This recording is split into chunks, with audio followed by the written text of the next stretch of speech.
আপনি দেখছেন news now, আমরা জানি কোনটা খবর। राज्य सरकार चालू सीजन में 30,000 मैट्रिक टन धान खरीदेगी। किसानों की आय में बढ़ोतरी के लिए राज्य सरकार हर साल एमएसपी बढ़ा रही है। खाद्य मंत्री सुशांत चौधरी ने जीरानिया में एमएसपी पर धान खरीदते हुए यह बात कही। किसानों की आर्थिक स्थिति और फसल का उचित मूल्य सुनिश्चित करने के लिए चालू खरीफ सीजन में कुल 30 मैट्रिक टन धान मिनिमम सपोर्ट प्राइस पर खरीदा जाएगा। Food, public procurement and consumer affairs minister Sushant Chaudhary ने कहा। मंगलवार को जीरानिया में एमएसपी पर धान खरीद कार्यक्रम में बोलते हुए मंत्री सुशांत चौधरी ने यह बात कही। खाद्य मंत्री ने बताया कि इससे किसान 70 से 1 लाख रुपए तक का अतिरिक्त लाभ कमा सकेंगे।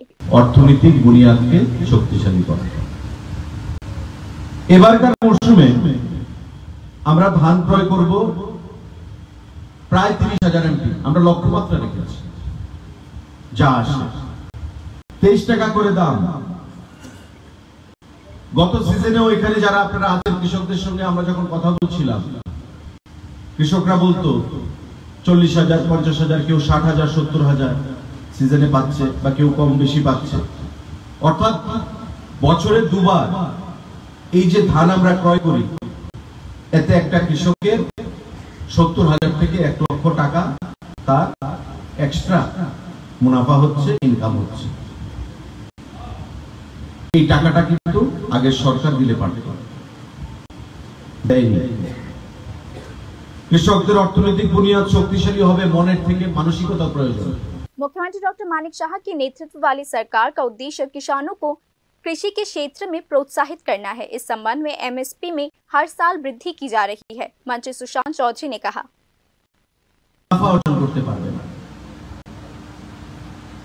सरकार उद्देश्य की प्रति বছর আমার এমএসপি বৃদ্ধি পাচ্ছে, তাই এমএসপিটা একদিকে যেমন বৃদ্ধি পাবে, ততই কৃষকদের ইন্টারেস্ট বৃদ্ধি পাবে ধান চাষ করতে। আগে আমরা কি দেখতাম, রাস্তা দিয়ে যখন যেতাম দুধারে ধান ক্ষেতগুলো একবার হতো ফসল। যেই ধান ক্ষেতগুলোতে 2 ফসলি বা 3 ফসলি করা যায়, একবার ফসল হতো, ইন্টারেস্ট ছিল না। আমার থেকে ধান কে ক্রয় করবে? সরকার তো কিনবে না। মাঝখানে যারা ধান ব্যাপারী আছে, ধান চালের ব্যবসা করে, তারা কম দাম দিয়ে কৃষকদের থেকে ধানটা ক্রয় করে। দেখা যেত কৃষকরা যে অর্থ খরচ হচ্ছে ধান ফসল ফলাতে গিয়ে, বিক্রি করে সেই অর্থ ফেরত আসছে না, তাই ইন্টারেস্ট তারা হারিয়ে ফেলল।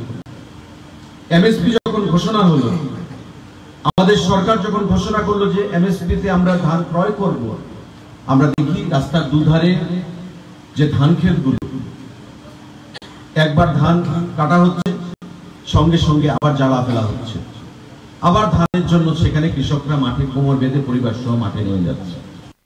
धान खरीद का वर्तमान न्यूनतम समर्थन मूल्य 30 रुपए है। हाल ही में प्रधानमंत्री किसान योजना के तहत राज्य के किसानों के बैंक खातों में कुल 45.43 करोड़ रुपए सीधे ट्रांसफर किए गए। Bureau report, news now.